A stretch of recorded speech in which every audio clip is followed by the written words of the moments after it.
Welcome back to the channel everyone, this is your host Shlok, and in this video we're going to be talking about one aspect of your smartphone that you may think is important, but in reality it really isn't that important, and why, if you're contemplating buying a new smartphone, you actually shouldn't care that much as to whether that feature is present on your new smartphone or not. What is that feature and why do I say so? All that and more in just a second.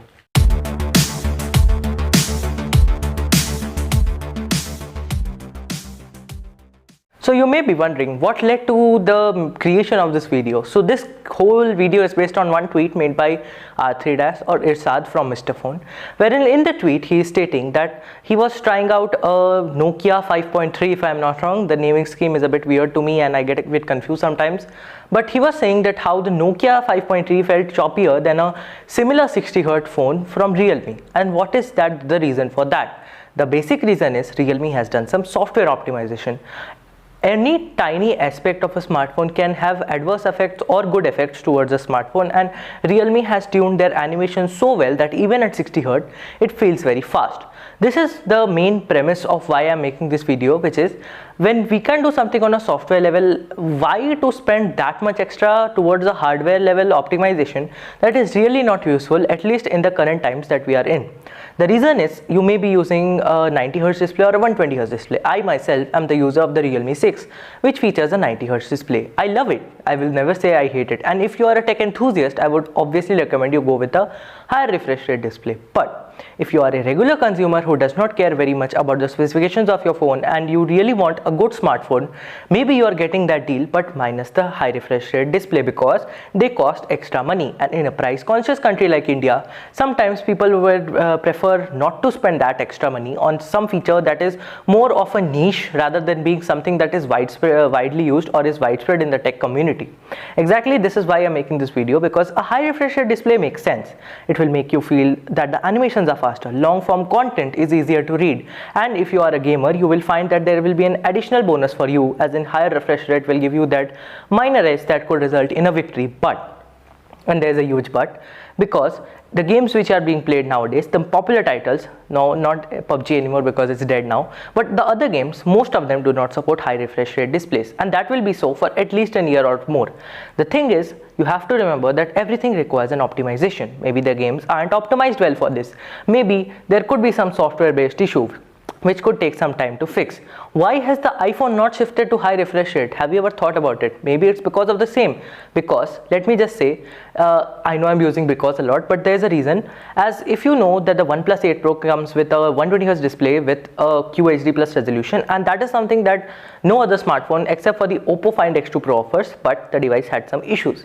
I am not saying that this is a widespread issue, but you have to remember that there is some minor consequence because of which a brand like Apple, I know Apple is usually late to some stuff, but still, why would Apple not spend on this even though it's been 3 years? Apple does not take that long of a time, right?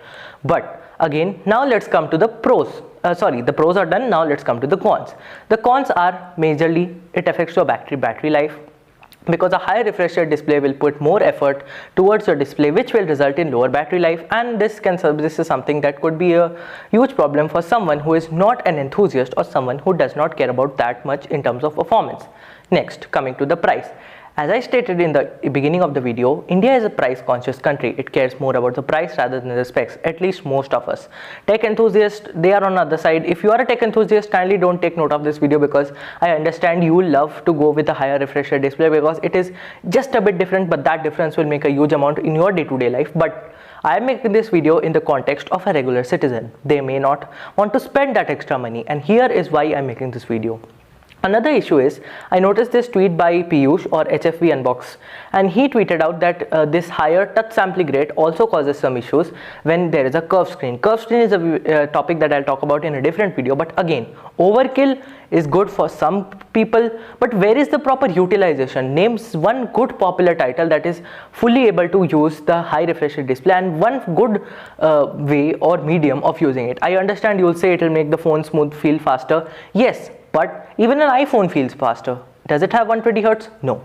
That is all based on software. So my thought regarding this whole situation is, if you want, you can spend towards a higher refresh rate display, but if you are a rational consumer and you would rather spend that money in something like design or build, I would suggest it really isn't that big of a deal. And if you really want high refresh rates, you can, but I actually wouldn't suggest you to, because some devices have this issue with high refresh rate displays as well.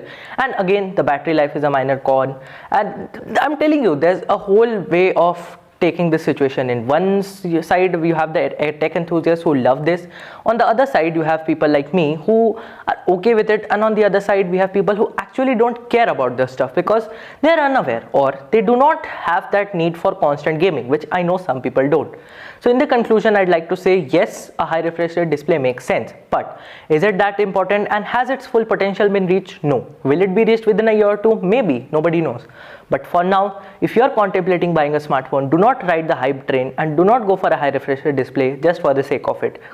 Consider in the budget segment you are getting a device with a better display, or in terms of the quality, not the refresh rate. Consider you're getting better performance, consider you're getting better cameras. For the expense of a high refresh rate display, get it, because a high refresh rate display cannot be fully utilized as of now, at least in the smartphone segment. That is all I'd like to say in this video, guys. Hope you liked this video. If you did, kindly consider subscribing to the channel and liking the video. That's all for this video, guys, and stay safe.